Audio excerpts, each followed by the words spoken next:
ಭಾಗ್ಯ ನೆಮ್ಮದಿ ಹಾಳು ಮಾಡಬೇಕು, ಆಕೆ ಸೋಲ್ಬೇಕು, ಎಲ್ಲರಿಂದಲೂ ದೂರ ಆಗಬೇಕು ಅಂತ ತಾಂಡವ್ ಶ್ರೇಷ್ಠ ಮಾಡೋ ಕುತಂತ್ರ ಒಂದೆರಡಲ್ಲ. ಆದರೆ ಕುಸುಮ ಸೊಸೆ ಗಟ್ಟಿಗಿತ್ತಿ ಎಷ್ಟೇ ಕಷ್ಟ ಬಂದರೂ ಅದನ್ನು ನೀರು ಕುಡಿದಷ್ಟೇ ಈಸಿಯಾಗಿ ಫೇಸ್ ಮಾಡ್ತಾಳೆ. ಗಂಡನನ್ನು ಬಿಟ್ಟು ಒಂಟಿಯಾಗಿ ಜೀವನ ನಡೆಸ್ತಿರೋ ಭಾಗ್ಯ ಈಗ ಜೀವನದಲ್ಲೂ ಸಕ್ಸಸ್ ಆಗ್ತಿದ್ದಾಳೆ. ತಾಂಡವ್ ಜೊತೆಯಲ್ಲಿ ಇದ್ದಾಗ 4 ಗೋಡೆಗಳ ಮಧ್ಯೆ ಇದ್ದ ಭಾಗ್ಯ ಈಗ ಒಂದು ಕಂಪನಿಯ MD ಆಗಿದ್ದಾಳೆ. ಅಷ್ಟರ ಮಟ್ಟಿಗೆ ಬೆಳೆದಿದ್ದಾಳೆ. ಆದ್ರೀಗ ಈ MD ಪೋಸ್ಟ್ಗೂ ಕುತಂತ್ರಿಗಳ ವಕ್ರದೃಷ್ಟಿ ಬಿದ್ದಿದೆ.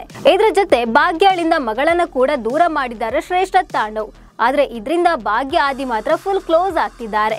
ಈ ಬೆನ್ನಲ್ಲೇ ಕುಸುಮ ಮಾಸ್ಟರ್ ಪ್ಲಾನ್ ಮಾಡಿದ್ದಾಳೆ. ಈ ಬಗ್ಗೆ ಹೇಳ್ತೀನಿ. ನಾನು ಶ್ವೇತಾ. ನೀವು ಸುದ್ದಿ ಅನ್ನದ ಸಬ್ಸ್ಕ್ರೈಬರ್ ಆಗೋದಕ್ಕೆ ಮರಿಬೇಡಿ. ಭಾಗ್ಯಲಕ್ಷ್ಮಿ ಸೀರಿಯಲ್ ಕತೆ ಭಾಗ್ಯ ಜೀವನದ ಜಂಜಾಟದ ಸುತ್ತವೇ ಸುತ್ತುತ್ತಾ ಇದೆ.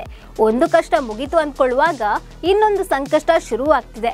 ತಾಂಡವ್ಗೆ ಡಿವೋರ್ಸ್ ಕೊಟ್ಟಾದ್ಮೇಲೆ ನೆಮ್ಮದಿಯಾಗಿ ಇರ್ಬೋದು ಅಂತ ಭಾಗ್ಯ ಅಂದ್ಕೊಂಡಿದ್ಲು. ಆದ್ರೆ ಪಾಪಿ ತಾಂಡವ್ ಭಾಗ್ಯಗೆ ತೊಂದರೆ ಕೊಡೋದ್ರಲ್ಲಿ ಯಾವಾಗ್ಲೂ ಬ್ಯುಸಿ ಆಗಿರ್ತಾನೆ. ಸೇಡು ಅಂತ ಹೇಳ್ಕೊಂಡು ತನ್ನ ಮರ್ಯಾದೆಯನ್ನೇ ಕಳ್ಕೊಳ್ತಿದ್ದಾನೆ. ಕ್ಯಾಂಟೀನ್ ಶುರು ಮಾಡಿದಾಗ ಕೂಡ ಅಲ್ಲೂ ಶ್ರೇಷ್ಠ ತಾಂಡವ್ ಕಾಟ ಕೊಟ್ಟಿದ್ರು. ಆದ್ರೆ ಕುತಂತ್ರಿಗಳ ಪ್ಲಾನ್ ಫುಲ್ ಉಲ್ಟಾ ಆಯ್ತು. ಕ್ಯಾಂಟೀನ್ನ ಚೆನ್ನಾಗಿ ಮುಂದುವರಿಸಿಕೊಂಡು ಹೋದ್ಲು ಭಾಗ್ಯ. ಆದ್ರೀಗ ಭಾಗ್ಯಗೆ ಆದೀಶ್ವರ್ ಜೊತೆಯಾಗಿದ್ದಾನೆ. ಭಾಗ್ಯ ಒಳ್ಳೆತನ ಗೊತ್ತಾಗ್ತಿದ್ದಂತೆ ಪ್ರತಿ ಕೆಲಸಕ್ಕೂ ಸಾಥ್ ನೀಡ್ತಿದ್ದಾನೆ ಆದಿ. ಕಷ್ಟದಲ್ಲಿದ್ದಾಗ ಸಹಾಯ ಮಾಡ್ತಿದ್ದಾನೆ. ಆದಿಯಿಂದಾಗಿ ಭಾಗ್ಯ ಈಗ ಆತನ ಕಂಪನಿಯಲ್ಲಿ MD ಆಗಿದ್ದಾಳೆ. ಆದೀಶ್ವರ್ ಕಂಪನಿಯಲ್ಲಿ ಭಾಗ್ಯ MD ಆಗಿ ಚೆನ್ನಾಗಿ ಕೆಲಸ ಮಾಡ್ತಿದ್ದಾಳೆ. ಆದ್ರೆ ಇದರಿಂದಾಗಿ ಕುತಂತ್ರಿಗಳು ಉರ್ಕೊಂಡಿದ್ದಾರೆ. ಕನ್ನಿಕಾಗಿ ಕಂಪನಿಯಿಂದ ದುಡ್ಡು ಹೊಡೆಯಲು ಆಗ್ತಿಲ್ಲ ಅನ್ನೋ ಚಿಂತೆ ಇದ್ರೆ ತಾಂಡವ್ ಭಾಗ್ಯಳನ್ನ ಆ ಪೋಸ್ಟ್ ಇಂದ ತೆಗಿಸ್ಬೇಕು ಅಂತ ಅನ್ಕೊಂಡಿದ್ದಾನೆ. ಇನ್ನು ಶ್ರೇಷ್ಠಗೆ ತಾಂಡವ್ ಚಿಂತೆ ಶುರುವಾಗಿದೆ. ಭಾಗ್ಯ ತಾಂಡವ್ ಒಂದೇ ಕಂಪನಿ ಆಗಿರೋದ್ರಿಂದ ತಾಂಡವ್ ಮತ್ತೆ ಭಾಗ್ಯ ಕಡೆ ವಾಲಿದ್ರೆ ಅನ್ನೋ ಭಯ ಶುರುವಾಗಿದೆ. ಹೀಗಾಗಿ ಭಾಗ್ಯ ಕಂಪನಿಗೆ ಮ್ಯಾನೇಜರ್ ಆಗಿ ಶ್ರೇಷ್ಠ ಸೇರ್ಕೊಂಡಿದ್ದಾಳೆ. ಜೊತೆಗೆ ತನ್ವಿಗೂ ಕೂಡ ಬಲೆ ಬೀಸಿದ್ದಾಳೆ ಶ್ರೇಷ್ಠ. ತನ್ವಿಯನ್ನ ಕುತಂತ್ರದಿಂದ ತನ್ನ ಮನೆಯಲ್ಲಿ ಇರಿಸಿಕೊಂಡಿದ್ದಾಳೆ. ತನ್ವಿ ಶ್ರೇಷ್ಠ ಕ್ಲೋಸ್ ಆಗಿರೋದು ನೋಡಿ ಭಾಗ್ಯಗೆ ಶಾಕ್ ಆಗಿದೆ. ಮಗಳು ತನ್ನಿಂದ ದೂರವಾಗಿದ್ದನ್ನ ನೋಡಿ ಕುಸಿದು ಬಿದ್ದಿದ್ದಾಳೆ.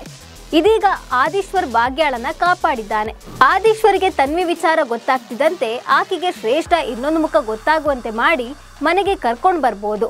ಇನ್ನು ಕುಸುಮ ಸದಾ ಸೊಸೆ ಬಗ್ಗೆಯೇ ಚಿಂತಿಸ್ತಾ ಇದ್ದಾಳೆ. ಭಾಗ್ಯ ಜೀವನದಲ್ಲಿ ಒಳ್ಳೇದಾಗಬೇಕು, ಆಕೆಗೂ ಜೀವನ ಸಂಗಾತಿ ಹುಡುಕ್ಬೇಕು ಅಂತ ಅಂದ್ಕೊಂಡಿದ್ದಾಳೆ. ಇದೀಗ ಆದೀಶ್ವರ್ ಭಾಗ್ಯಗೆ ಬೆಸ್ಟ್ ಜೋಡಿ ಅಂತ ಕುಸುಮ ಅಂದ್ಕೊಂಡಿದ್ದಾಳೆ. ಹೀಗಾಗಿ ಅವರ ಮಧ್ಯೆ ಪ್ರೀತಿ ಶುರುವಾಗಬೇಕು ಅಂತ ಬಯಸ್ತಾ ಇದ್ದಾಳೆ. ಹೀಗಾಗಿ ಆಕೆ ಭಾಗ್ಯ ಆದೀಶ್ವರ್ನ ಟ್ರಿಪ್ಗೆ ಕಳುಹಿಸೋಕೆ ಮುಂದಾಗಿದ್ದಾಳೆ. ಇದಕ್ಕೆ ಆದೀಶ್ವರ್ ಒಪ್ಪಿದ್ದಾನೆ. ಆದ್ರೆ ಭಾಗ್ಯ ಇದಕ್ಕೆ ಒಪ್ತಿಲ್ಲ. ಸೊ ಮುಂದಿನ ದಿನಗಳಲ್ಲಿ ಕುಸುಮ ಆದಿ ಜೊತೆ ಭಾಗ್ಯ ಮದುವೆ ಮಾಡಿಸೋದು ಪಕ್ಕಾ ಆಗಿದೆ. ಒಟ್ಟಾರೆ ಭಾಗ್ಯಲಕ್ಷ್ಮಿ ಸೀರಿಯಲ್ ಸ್ಟೋರಿ ಹೊಸ ತಿರುವು ಪಡೆದುಕೊಳ್ಳೋ ಮುನ್ಸೂಚನೆ ಸಿಕ್ಕಿದೆ.